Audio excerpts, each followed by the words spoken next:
It's me, it's the one and only Paul Friends, welcoming you to Starfleet Universe On Call. And tonight, it's me, it's Barry, and that's it. So, as I mentioned, Barry. Oh, Hey, Barry, how you there. doing? Hey. Well, it's a lot easier to speak when I'm unmuted. Yeah, definitely. So, any case, of course, for years and years and years and years, people have a love-hate thing with this Andromedan. It's like, oh, it's such a cool idea, but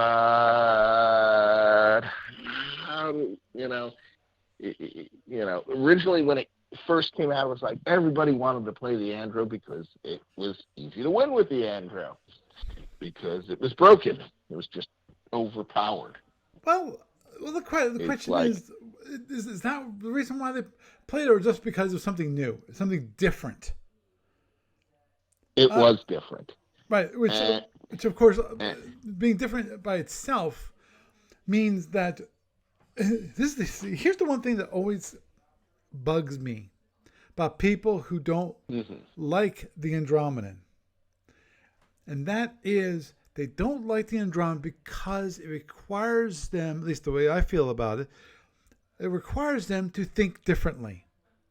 They can't use the Yes, same tactics that they're used to using against every other ship in the universe, where you have shields, and then you have the shields define right. how much you have there, and of course then there's the annoying thing, which is, of course, with the Andromedans, they have those PA panels, and with the PA panels, you no longer can easily see what is happening when it comes to defensively. Right. How much damage, quote unquote, has been taken. It's like it's never been touched. You know, it's on the head Yeah. thing. Now, obviously, that kind of thing could be better represented. I think on the SSDs themselves, that could have been done better. I think. Hmm. Well, And you still know how much power is in the panels. well, you can, but it's It, not easy to see because it, of the normal panels, right. the normal SSDs Yeah. didn't have an actual separate chart which measured energy at all. Right. So you just see Yeah. the PA panels, and that's you'd see. So unless the Andromedan player had a separate sheet where they showed the energy, in like block format, so that it would be easy to Hmm. tell how much, if you're towards the maximum limit of the panels or not, you couldn't tell. Yeah. Of course, Right. there Well, was the whole panel dump stuff, which they have a yeah. rightly so to be upset at that. I agree there, but So now, just a curiosity. Um, the whole idea for panel dumping, right, was that legal pre-Doomsday? yes, it was. But nobody had thought of it until after Doomsday. I'm not so sure about that. Here's the problem with pre-Doomsday, in my mind. Oh, there's lots of problems, but go on. Okay, and that is that communication. Um, the tactics and strategies, the only way those were disseminated was through ADB. You didn't have the Hmm. internet back in the day. Right. Until you had internet and forums, even Genie was the first kind of online presence. Genie and CompuServe. Yeah. Those Right. that was quite a scenario. The meeting of giants that had two dominators. It was nasty. Oh I think, my. yeah, it was. Whew. That's a tough scenario for people to play in. But anyway,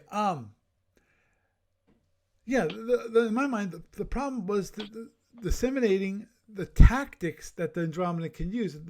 Those things, because of the panel dump, if you didn't really understand things, it was not obvious when you first read the rules. Right. It wasn't until someone actually, the only reason I found out about the panel dump wasn't until I met up with Paul Scott at Origins. Mm-hmm. That was the first time I had ever seen it. Before that time, when I was playing Andromedans in a fleet scenario, before the degradation and all that crazy stuff happened, all the changes that happened at Doomsday, the only way and I was playing other things wrong about them too. Two things I was playing wrong. One, I'd only absorb the energy, and then I would only dissipate energy. That's number one. Oh, you did. I you didn't send it to batteries. Oh, I sent it to batteries, but I didn't know about the panel dump. Okay. And also, there's one thing I was doing there which was not in the rules, but I did just because I thought, well, obviously you can. They talk about balance. I think they talked about balancing the panels, but basically I would move energy freely from the front panels to the rear panels, or rear panels to the front panels at the end of the turn. Oh. So that part, is where I didn't cheat. It's just that I didn't know the rules. Yeah, it's because I didn't know the rules. Is why that happened. Right. But there's some downside. Oh, there are actually some really good side from the pre-Doomsday Andromedans. Eek. But that was one thing we were going to discuss tonight, which is, okay, given the pre-Doomsday rules, which one thing we should do, I think we should do is talk about what those rules were like. What were the big differences that were brought in by Doomsday Edition? Or the Captain's Edition? Okay, so the first thing was the PA panels were completely different in that you could first, I think it was at the end of the turn. Is that correct? Yep. At the end of the turn, you would first take 1/4 of the power in your panels and send it to batteries. No, it wasn't 1/4. It was 20%. 20%. You can take 20% instead of 10%. I thought it was 25%. No. I think it was 25%. Well, let me see if. And then you could dissipate 2 points per panel, 2 points per box. Here it is. You could clear your panels in 3 turns. Mm-hmm. So let's say you had. Yeah, you're right. It was 25%. So at the end of the turn, the Andron player may transfer energy held in the PA panels to the batteries on the same ship, or no more than 25% of the power in the panels may be transferred out by this method. Note that the power in excess of the capacity of the batteries cannot be transferred. Also, at the end of each turn, 2 units of power per panel from each panel per that's box. Holding, yes, from each panel, because those boxes are considered separate panels. Okay. So let's say you have panel holding more than 1 unit of power can be dissipated into space. So instead of current rule, which is 1, you had 2 points of power you could actually dissipate. Right, and panels did not degrade. Correct, and no leak. Okay. No leak. No leak. Right. So let's say you had 6 panels in the front for your crate. Mm-hmm. Okay. or a Cobra or something like that. So you have 6 panels in front. So let's say you fill them up to 60 points. At the end of the turn, 1/4 of that's 15 points. So 15 points go to batteries. Another 12 points dissipate. Yep. Now you've got 27 points free in the panels, almost half strength back. Yep. That's huge. Oh yeah. The next turn, you've got 33 points in the panels. You send 25% to the batteries, which is 8 points, and dissipate another 12. That's 20 more points. Now you're down to 13 points in the batteries. And the third turn, you can empty them out. Right. So they drained real quick, and they came back to full strength. The problem with the Andro is that you could hit it, and now you've got a Andro with a lot of power. He can run away, and by the time you catch him, his panels are empty. You haven't even scratched him. Right, but meanwhile, he's. But again, here's the one thing that always, well, it kind of bugs me to a certain degree, which is that all that means is that you have to constantly, every single turn, you have to hit the Andromedan. Now, I'll agree that that presents a difficulty, especially in a fleet environment, at least when it comes to the motherships that could displace the ships away. Now, when it comes to the satellite ships, yeah, they can be fast, but again, as an Andromeda, okay. If you, yeah, the problem is if you have a large enough fleet, a small enough ship, you can blow it away in one turn. Right. And yeah, so if you had a Cobra, which is worth a lot of BPVs, it doesn't take more damage if you can do it all in one go to take it out than someone else's small ship.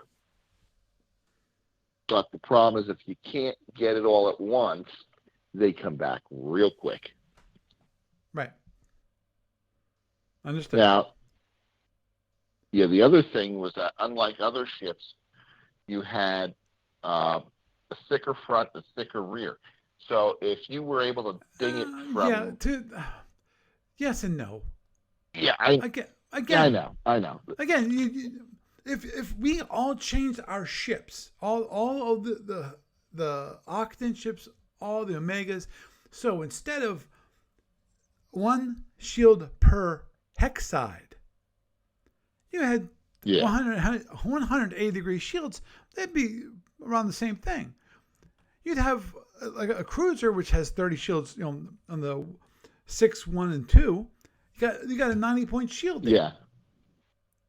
Right. Versus the 60-point Andromedan. So it does have less total shielding, but it's more concentrated than the Galactics, and it regenerates quickly. That's the thing. That was the gotcha, which was it was able to regenerate rather quickly.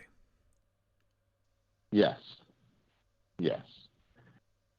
So the other thing, which was no big slouch, was that all TRs are TR heavies.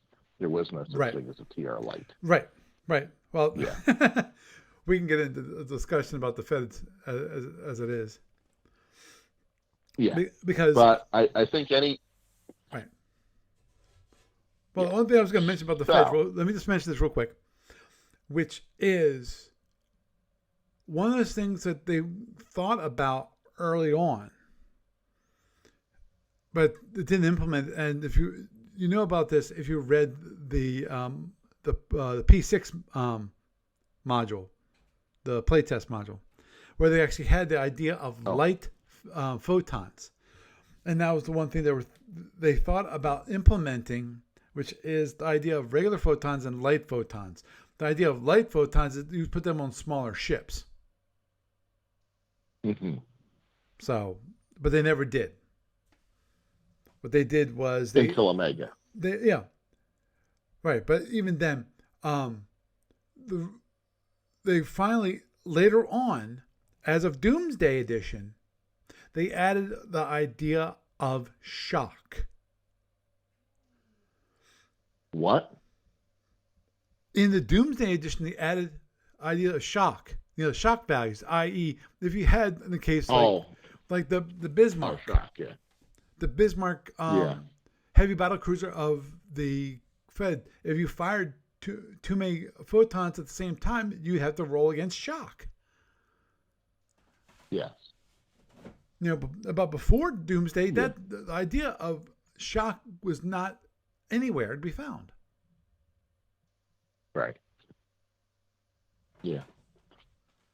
So, what I was thinking about is what I'd like is something with the flavor of the Andromedans that get the basic concept there, and give it some. So, what are the basic concepts of PAs?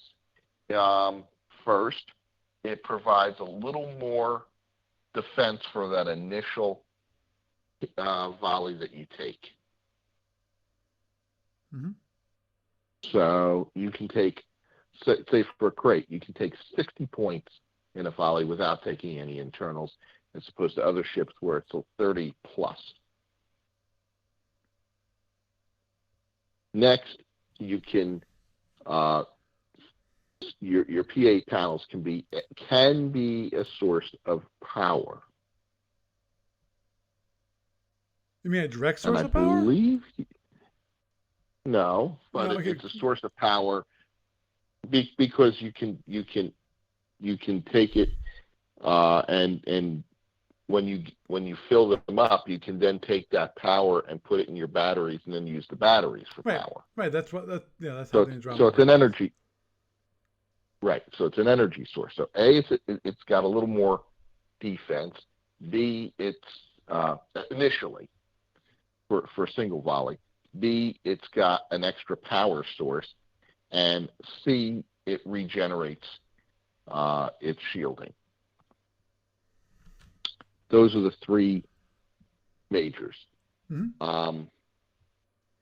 Now, what I was thinking about was now when I went from Doomsday to the modern version, they added leak, they added degradation, and they reduced the amount you can send to batteries, and they reduced the amount you can dissipate. And there's a lot of people who are saying, well, that really, really nerfed it.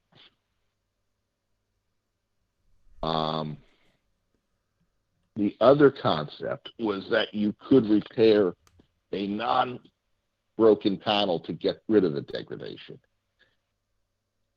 I was thinking, what if you did it a little differently than the change from Doomsday?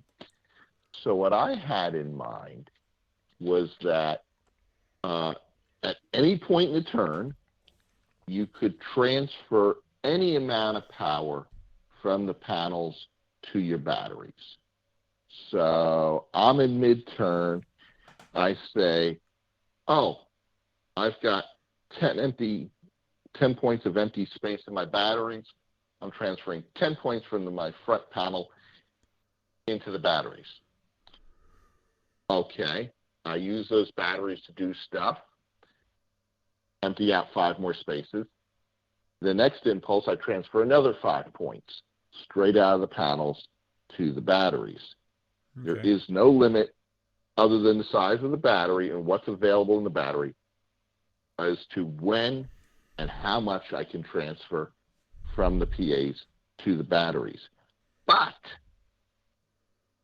when I transfer that, there's 50% degradation. So the degradation occurs only when I transfer the power from the PA panels to the batteries.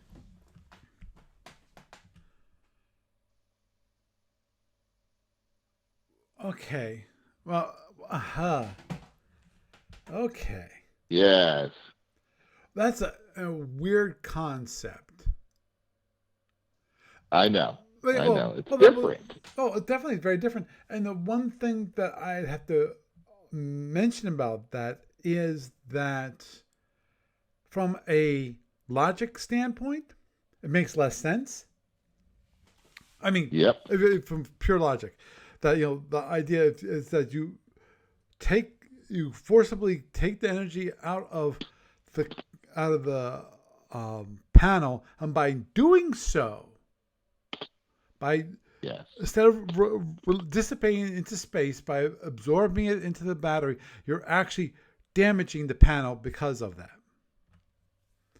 Correct. Versus the way it is currently, which is when you actually take damage, part of that damage actually forcibly damages the panel, which makes more sense.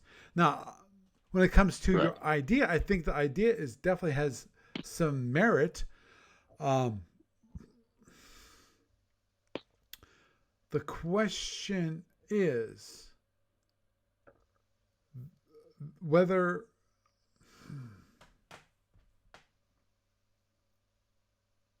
the issue is that even with the let's just see how that would go. Or better yet, let's say I have 10 spaces in the battery. I dissipate, or I put 20 points from the panel to the battery. 10 makes it to the battery, 10 goes to DEG. Right. Well, I'm thinking about how the whole thing would work in practice. What are the ramifications of doing that? Of having it so that when you withdraw the power from the panels via transferring it to the battery. I'm assuming the same thing occur if you tried with this rule change. Let me ask you a question, and that is, with this rule change, would you still be able to transfer energy at the end of the turn, or would that also disappear? Would that disappear? That goes away. This is instead of. Okay, this is instead. Okay. At the end of the turn, you can dissipate. Right, but that's it. That's it. Okay. Okay, so that that is interesting. In that it would tend to you can get power. Well, yeah, I know. That's what I'm thinking about. I know what you're getting at, which is if you want to get the power out of the panels, it would cost you basically. It'd be a kind of a two for one deal, or one for two basically. In that you get 1 point of power for every 2 points of power that's in the panels, and you cause 1 point of damage for every 2 points of power you quote unquote remove from the panels. Right. Oy.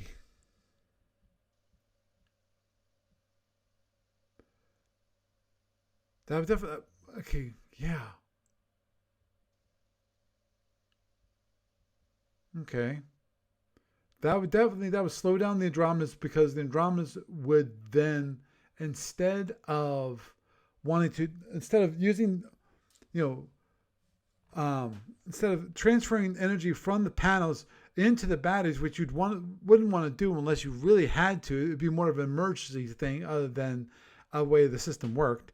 Because, come on, why would you ever want to transfer power from the panels into your batteries if by transferring a point of power into the batteries, it causes 1 point of damage to your panels? So every single time you want to extricate energy other than dissipation, you would cause yourself damage. It actually would reduce the amounts of energy that the panels protection can absorb. You have. Yes. Well, there's a very good reason. So somebody did an alpha volley, Okay. They filled up your panels. You have no space left. They turned, brought new weapons to bear.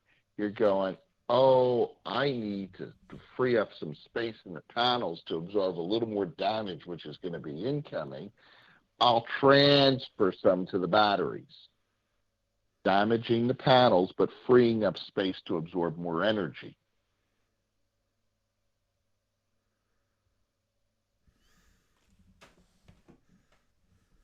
Right.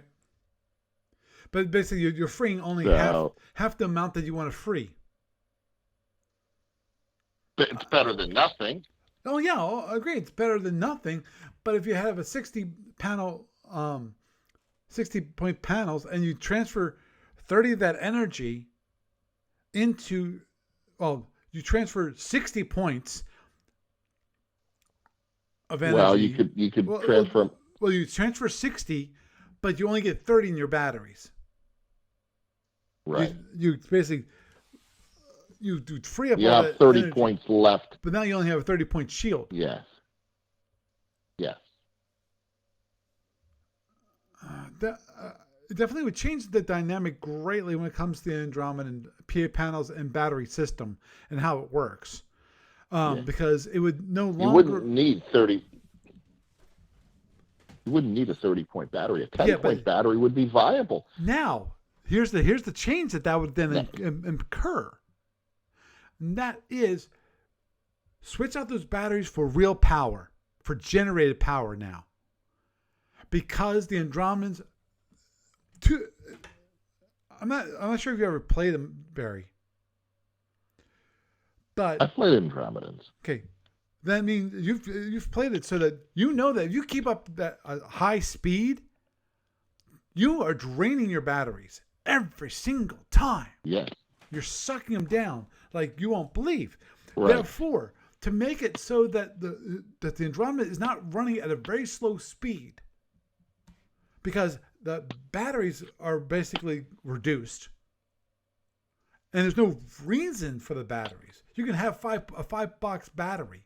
There's no reason to have special batteries at that point, because you can easily transfer enough power out of the.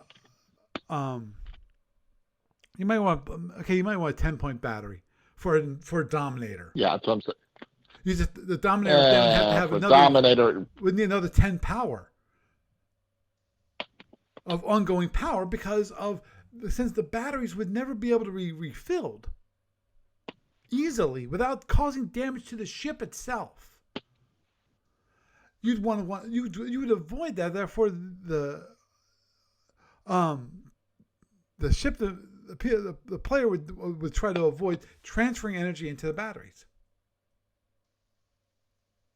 because you're not going to do something that's going to hurt the ship itself. Right. So it's always any energy that goes into the panels. Most of it is going to be dissipated. Yes.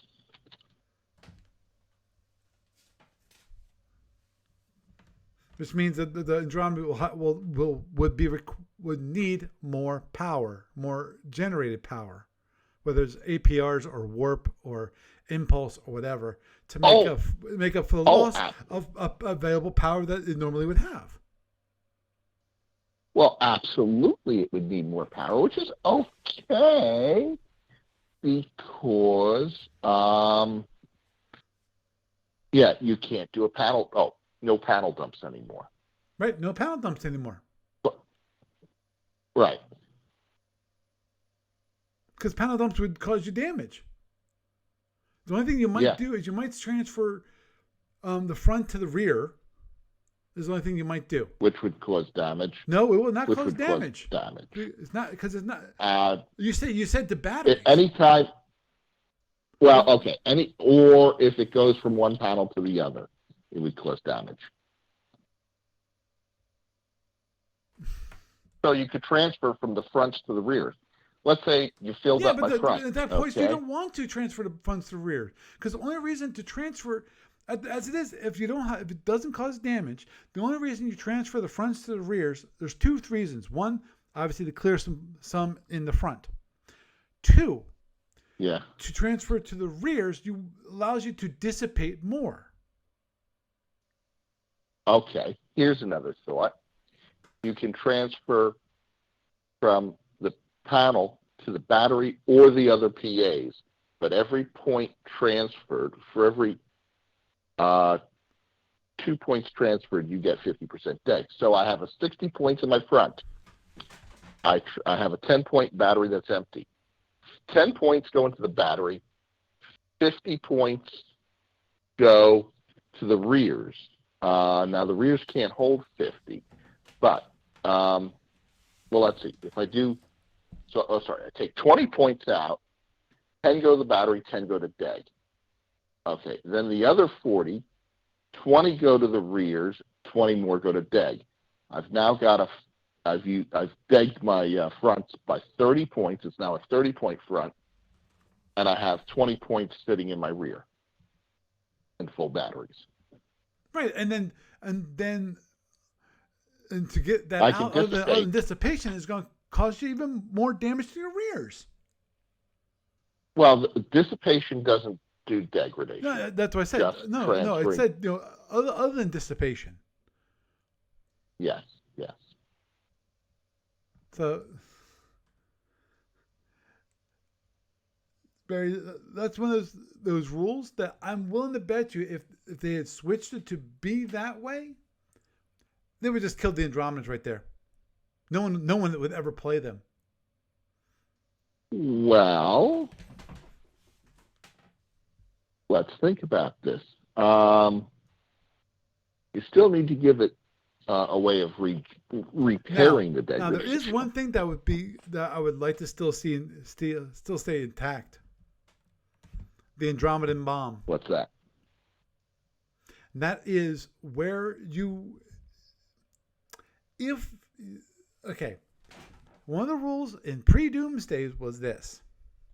All the energy that's in the panels is added to the explosive strength of your ship. Oh, yeah. So they nerfed that, didn't they? Right. So what would happen is that when it comes to, if you really beat up on, let's say, a little Cobra, but you didn't kill it. Instead of running away, he runs right through your fleet. And the mothership shoots him in the butt and blows him up. Yeah, he could just drop his rear panels, have the mothership fire at it, and boom, it explodes, or even just end of turn. Because most probably at that point in time, the Cobra will not have enough power to keep up his panels, which means the panels have to drop any energy, would cause internal damage, and then it would, until it exploded, any leftover energy that did not cause internal damage would then be in the panels, and therefore would be added to the explosive strength of the Cobra as it blew up in the middle of your fleet. Yes, and pre-Doomsday explosions had a large radius. Oh, yes, they did. It was quite marvelous. I still remember to this day when we were playing where I was flying. It was a fleet engagement with me being having the Dominator? Not the Dominator. Actually, I had one Dominator and some other satellite ships, but also I had the Desecrator, Starbase. Okay. And the panels got full. Oh my! Big. And it go boom. It was like another sun. It just exploded.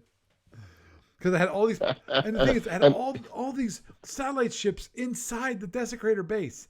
And I called catastrophic damage. So I even had a chance for them to emergency transport out.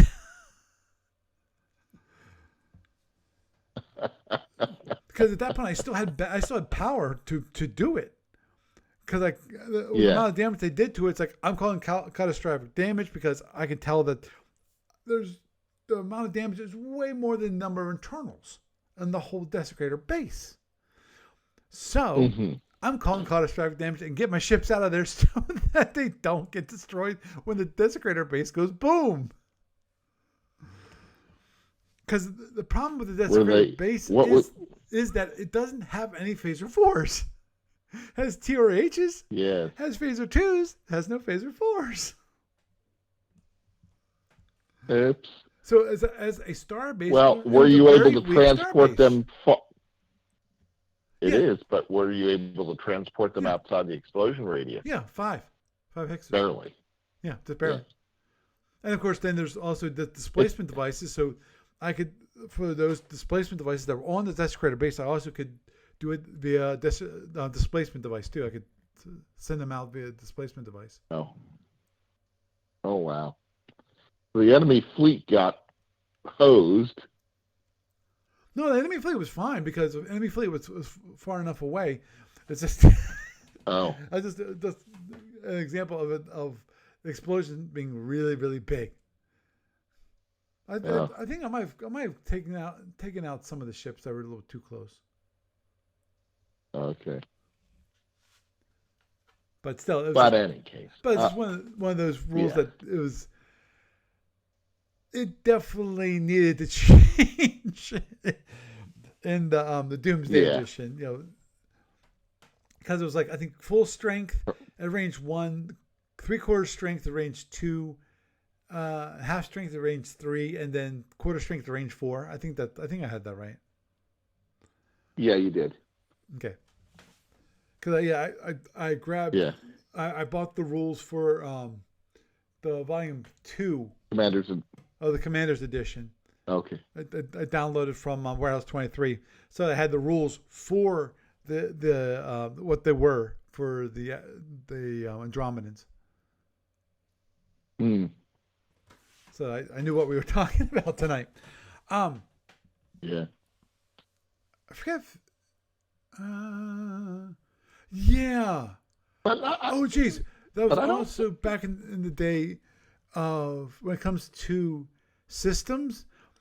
They instituted one of the things also they instituted as part of the Doomsday Edition is the closed power system. Meaning you could not use your batteries to charge a transporter that you never used. Well, I think what it was is you couldn't have a tractor auction with a rock. That's another one.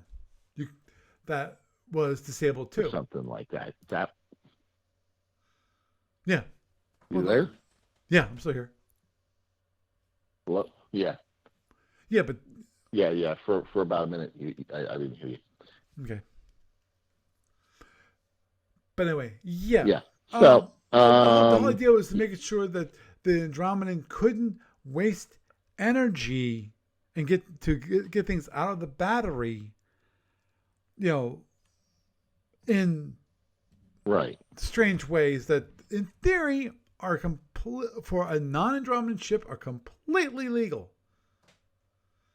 It's only because of Andromeda had the ability to recharge, refill the batteries during the turn that it made sense. It's just like currently in the online client.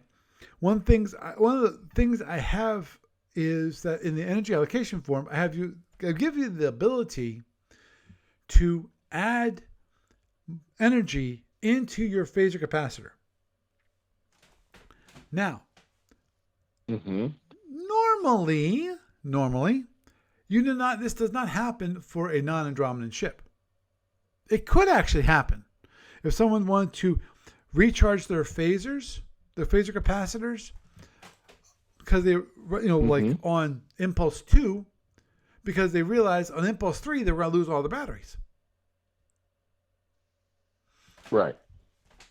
That's one thing you could possibly do, but that is one of those rare occurrences, because normally you just say, okay, well, I'm firing those phasers directly from battery, and boom, you know.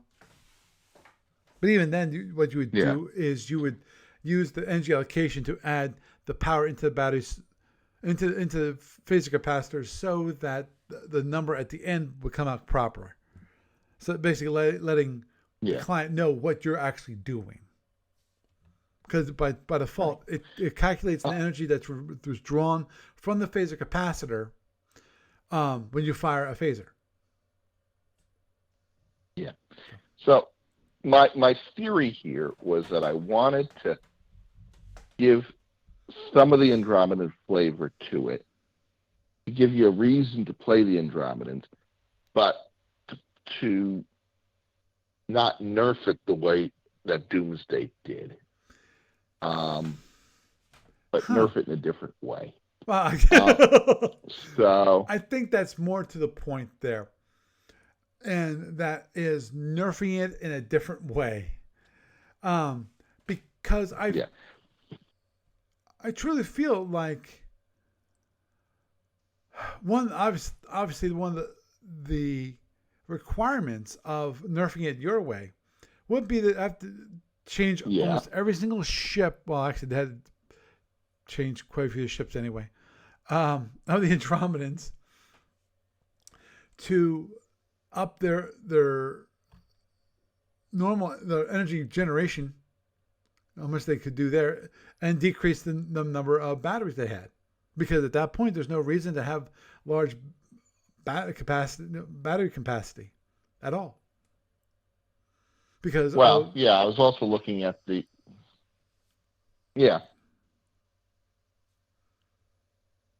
But you're also looking at what? Well, first of all, you'd probably want to have more power for the Andromedans, which actually helps, because one of their biggest problems is that they're such small ships that once you break through their protection, they get punched. Andromeda is full strength. I take a minor number of internals and no more ship. Right, it's eggshells. It's like an Orion. They're right, and most other ships have a gradual degradation. So the fact that you need more systems provides, and you have less protection, provides that slow degradation of the ship. It loses functionality slowly. But I also want to give it a little bit more. It should regenerate, because everybody can rebuild their shields, right? But very slowly, right? Well, but the okay, continue. Sorry. Yes, but the Andromedan should be able to rebuild its shields, but a little bit quicker. So what I'm thinking is that you can, for the degradation, let's say you have a damage control rating of 4, so then you could subtract 4 degradation per turn at the end of the turn from your panels. At what cost? No cost. Okay, but it's not considered part of CDR? No. Okay. No. So, and I don't think you should have CDR for repairing panels. So it's just, so let's say I have you still need CDR for repairing panels, because if you actually have a panel destroyed, you need to be able to repair it. Yeah, but when you repair it, it has the degradation it had when it got destroyed. No. I guess it doesn't. Yeah, I disagree on that point. Okay. I'll go there. Yeah, I don't think. Okay, so let's say, because I don't think that's a real issue there, really, of the degradation disappearing when you repair a panel that was destroyed, because it takes you, it's 10 points of repair to. Yeah. You're right. Okay. So here's what I'm thinking. So you took a 60-point volley. So you have 60 points in the panel. Mm-hmm. So let's say I have a 10-point battery. Mm-hmm. So I say, okay, 20 points. So 10 go to the battery, charge that up. I have 20 deg on the panel. So now it's 40-point panel, but it's full. Mm-hmm. End of the turn, dissipate 1 point per. So you change So that from the 2 to the 1? Yeah, I think we can go for, well. No, I don't think so. At that point, I don't think it's viable at that point, because of Okay, so you get, because with the current system, the post, doomsday, you can transfer it for free. Yeah, you have to do some mechanics, and it's a little skill to get it so you can do a panel dump, but you can get that energy out of it other ways other than dissipation. With your way of doing it, dissipation is the main way of getting things out of the panel. Yes. Okay. So.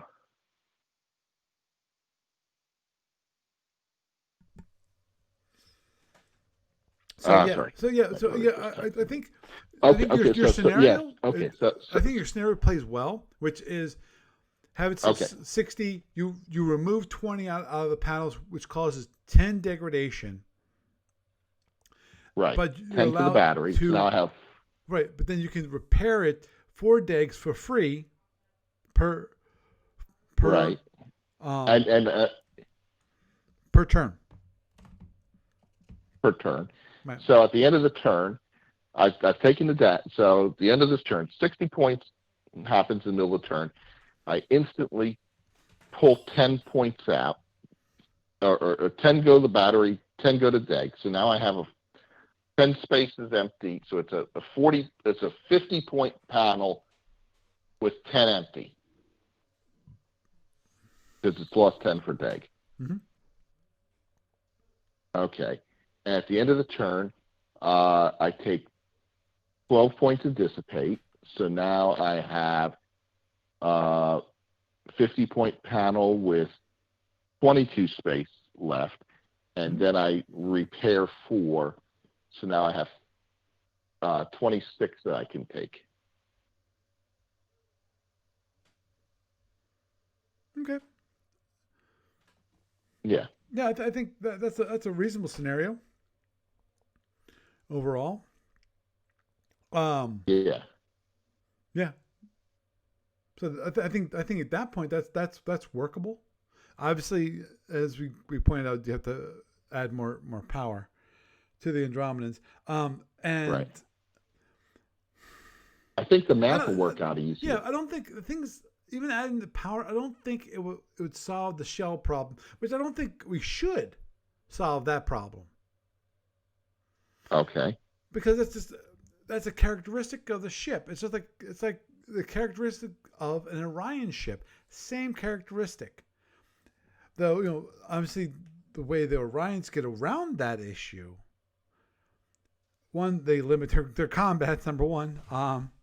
But they can double their engines, therefore have the additional reinforcement so that they don't get internals, except for right. The degradation occurred. The degradation for Orion is on the engine side. Right. Exactly.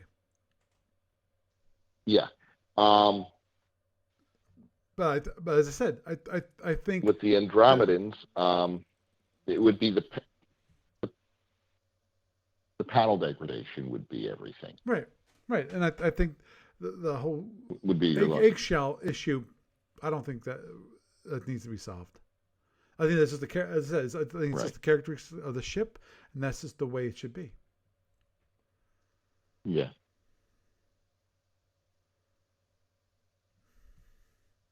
Wow. I actually think that would, and I think the math for that would be a lot easier than the current system.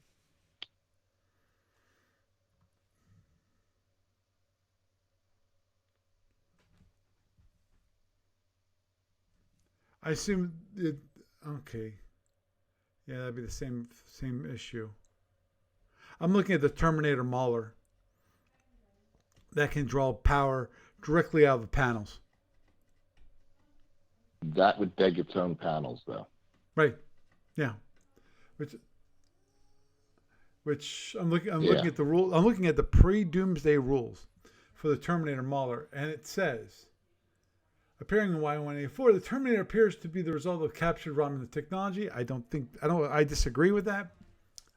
The reason why I say that is because of historically the Andromedans, for the most part, never there was no record of them actually modifying their ships based on their local opponent, in my mind. Yeah. And I don't know where the Terminator Mauler came from. That just seemed hokey. Right. If they truly did, I would say yes. The Mauler, technology they stole it from the Romulans. And when it comes to, because if they did something like actually had PFs, not the MWPs, which are they're more of a it's like a large, it's like a skiff. It's a better way of describing it when it comes to the size of the ship. It's really small. And it definitely, it's not meant to go into combat.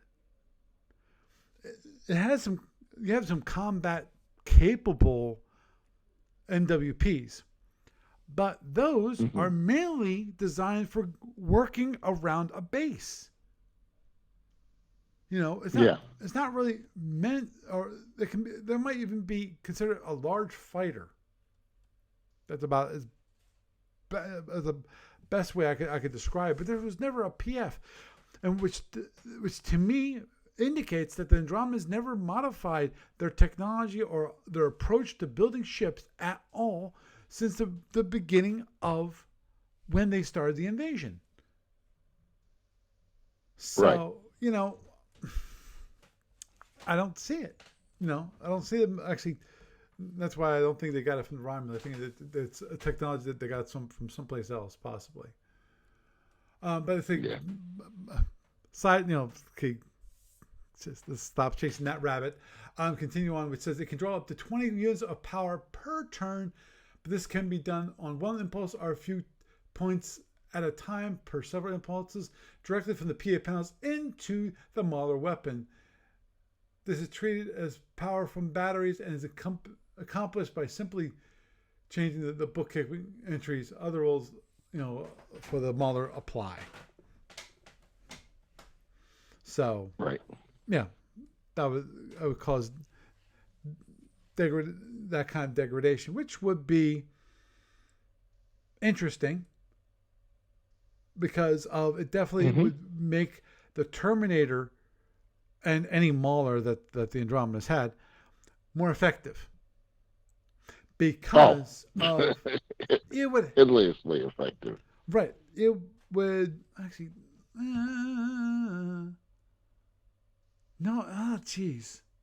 it wouldn't change the effect. Actually, it would reduce the effectiveness. Because currently the current degradation that you have for the panels when it comes to the Mauler is that it's only 20%. 20% of the damage taken is degradation versus this one could be up to 50% of damage taken could be converted into degradation. So not only that, but less power available. Right, which would mean less power available actually used by the Mauler. Yes. Yes, and you've damaged your panels. That makes that ship a lot less effective. Yep. But as you pointed out, that's a ship that shouldn't exist anyway. No, I don't think it shouldn't exist. And obviously, any Mauler what's the reason for a mauler? There's only the main reason to even have a mauler is for one thing: attacking Taking bases. out bases. That's the main reason to have a mauler at all, because of Mm-hmm. the arcs, the limited arcs that it can actually fire using. You're not gonna fire this at a ship. No.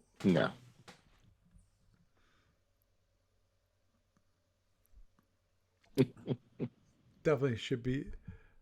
And I think your idea has some merit. It has definitely a different approach. I agree there. But obviously, as I said, I think we both agree that the Andromedans would need more power. But Oh yeah. we've already multiple repeated the same idea. They've always needed more power. Yeah. Well, the whole idea of the way the Andromedan system works, Mm-hmm. is that it takes the damage that it is given to it, says, "Thank you very much. I'll now transfer that into my battery somehow, and then I'll be able to use it against you. And that's why the Andromedans, when it comes to the amount of power that they currently generate, is so much lower than what they actually need to actually run the ship. And Lord knows, oh my!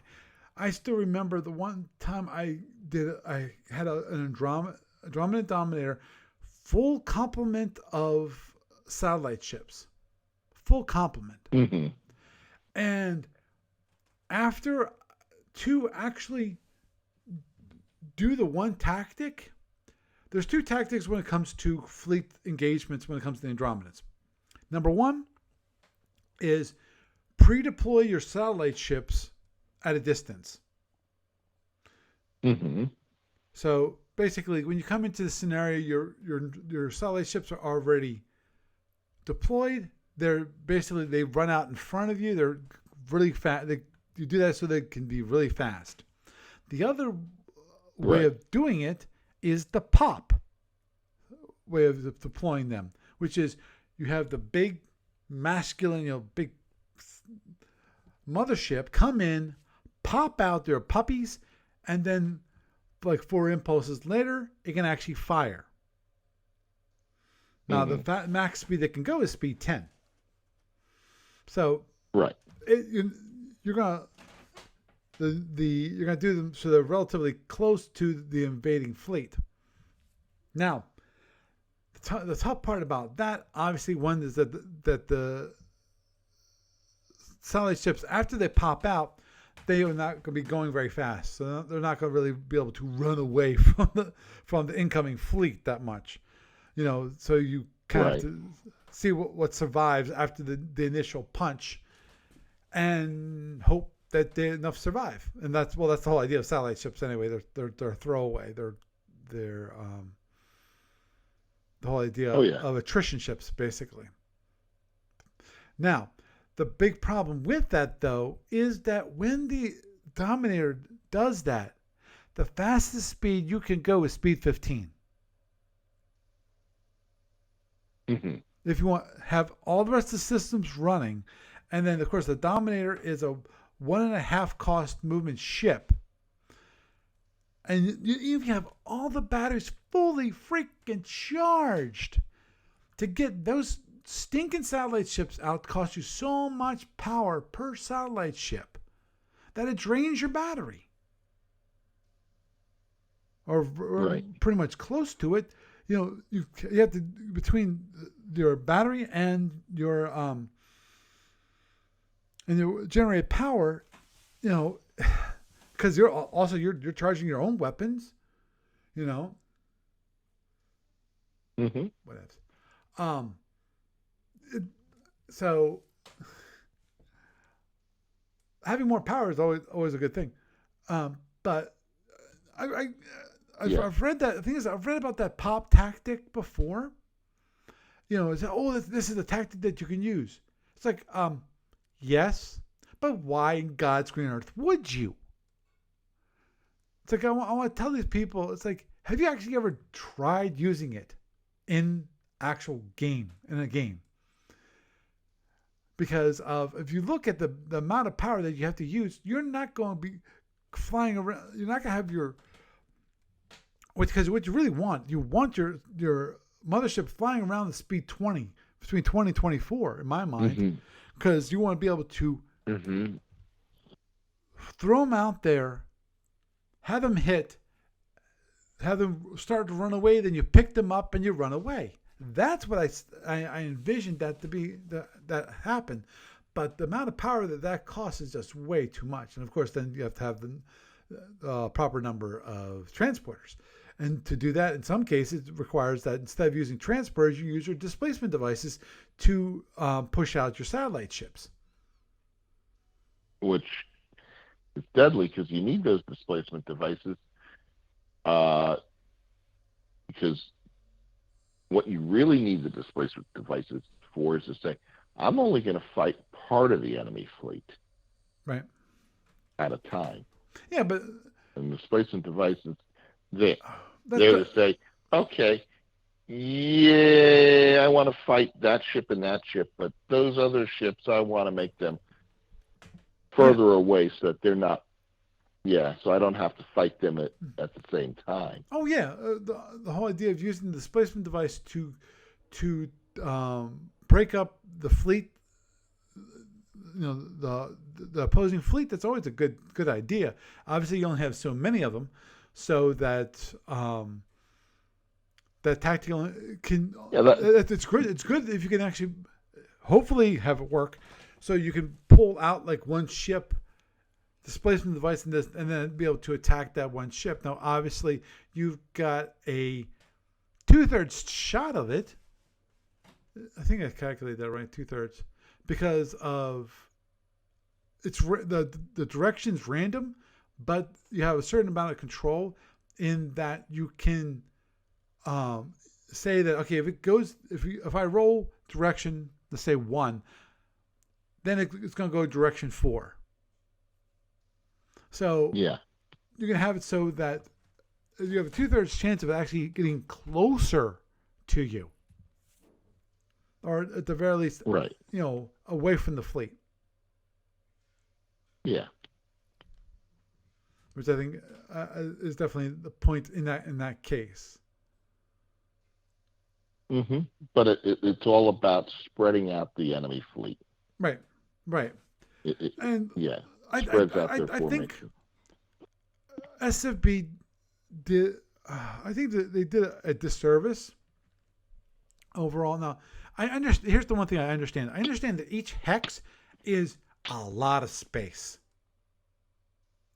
Sure.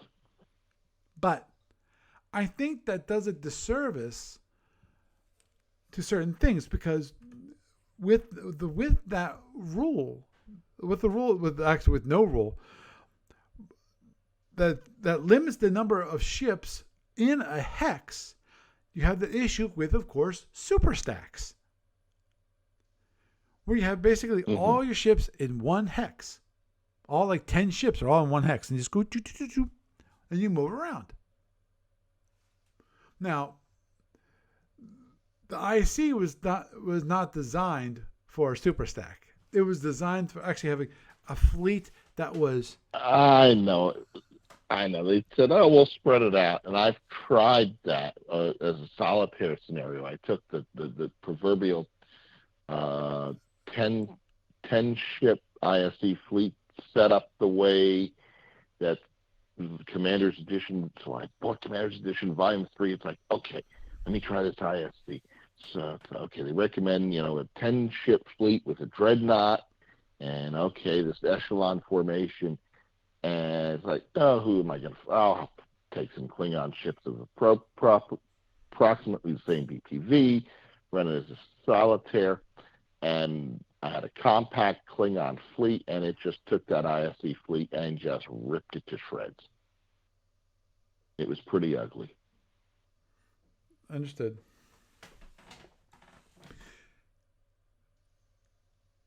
Yeah. Now, where the thing that would have help the ISC with their echelon tactics.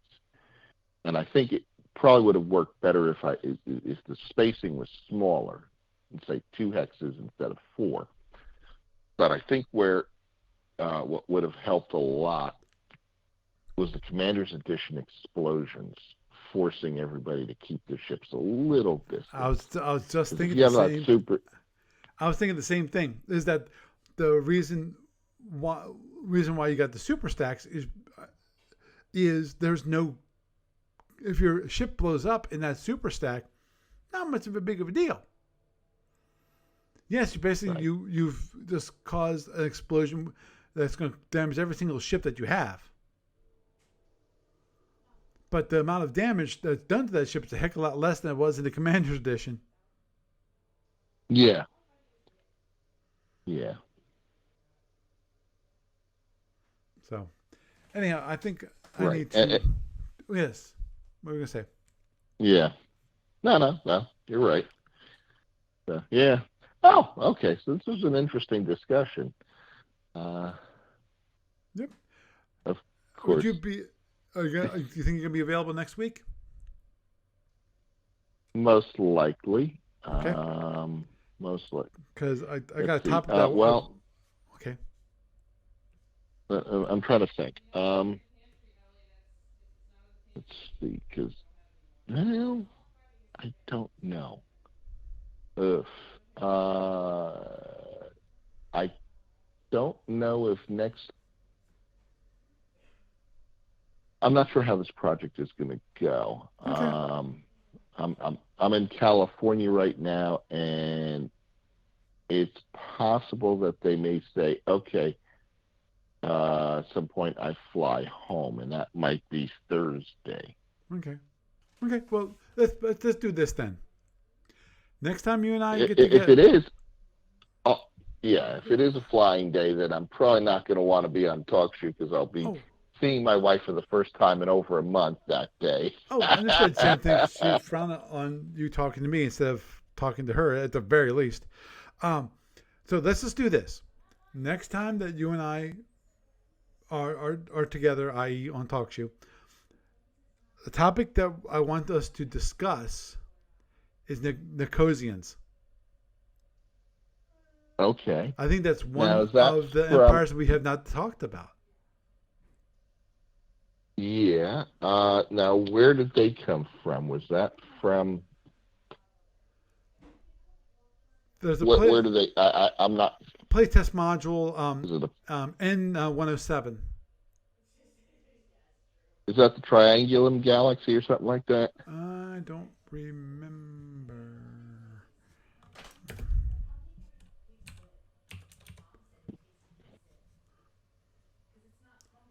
I'm pretty sure it was N107. That's not quite it. Okay.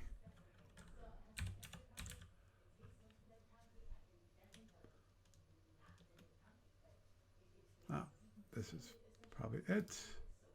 Yep, that's it. Okay, the Cozy Concordance. And it's got some really interesting systems. Okay. Encounter at Nicosia. There, well, obviously, it's within the alpha. I mean, yeah, the alpha octant because it's well, not necessarily. It's Federation CA, which you never know. I'm looking for description of. Whew, interesting. Accordance because homeworld is in a non-rotating neutron star binary type M3. Okay.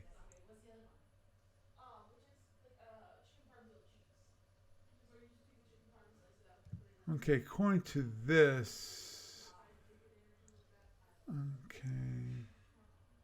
Didn't say exactly where. Okay.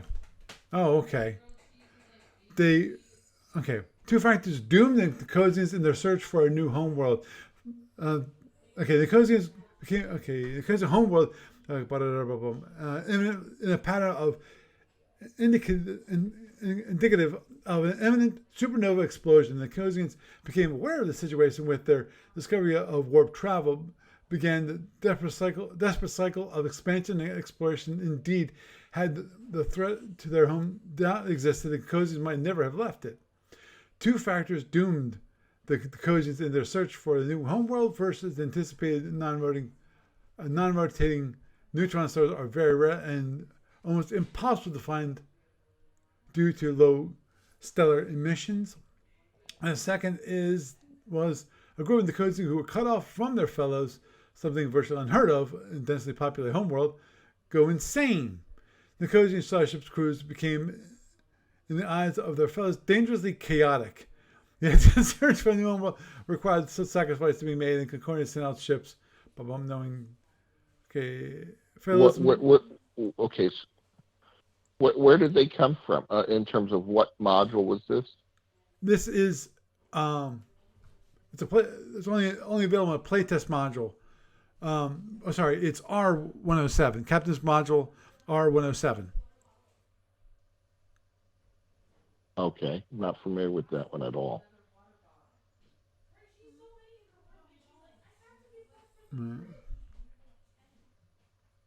Yeah, I don't know the rules. I don't know the ships. Well, that's why I'm giving you a heads up. Okay.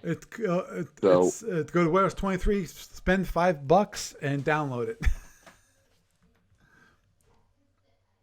Oh boy! All right, send me a link and I'll find it. Okay. They're very interesting. I think you'll enjoy them. Okay. I will spend the money. One of the things is there what's called collapsium armor. And that armor is not like normal armor. What it is it's an internal reduction factor, basically. After you get through the shields, then the number of internals that are done are reduced by the amount of armor that you have. Now, that armor is not destroyed by those internals. It just reduces them by the number of points of armor that currently exist. And the only way to destroy the armor is through excess damage. Okay. So it's very... Which means that by the time the ship is about ready to be destroyed is when the armor starts to go. Mm-hmm. Exactly. So basically, how much armor do you have? It's arc-based armor. There's okay. Let's look at the heavy cruiser. The heavy cruiser has what? 1, 2, 3, 4, 5, 6, 7, 8, 9, 10. 10 points of collapsium armor in the front half. And has 6 in the rear half. Okay, so if you took a 10-point volley, does that mean you took nothing, or Correct. How does that work? Yeah, basically you take no internal. Okay, so if you took a 20-point volley, do you take how much internals? 10 points? Yeah, you take 10 points. Assuming I'm assuming it's a down shield, on a down shield, yes. On a down shield. Okay, so basically it's you subtract whatever. Okay. And then there's skip warp. So it's interesting. I think you would find it interesting to discuss. Okay. Oh, I have something that would be of interest to you. What's that? So this past weekend, I went to visit my good friend, who's my college roommate. Mm-hmm. And on Sunday, his whole family and I accompanied his whole family. It was the first time I've ever been to a Catholic Mass in my life. Wow. Yeah. That was fun. Uh-huh. I enjoyed that. I'm glad you did, because I find Catholic masses are very rich. Hmm. And Now this one was outdoors. It was uh-huh. Right. basically in a parking lot. Right. If you're in California, they've been doing outdoor masses. Yes. Yes, yes. Uh, Cool. Cool. that was fun. Yeah. I'm glad you enjoyed it. I did. Okay.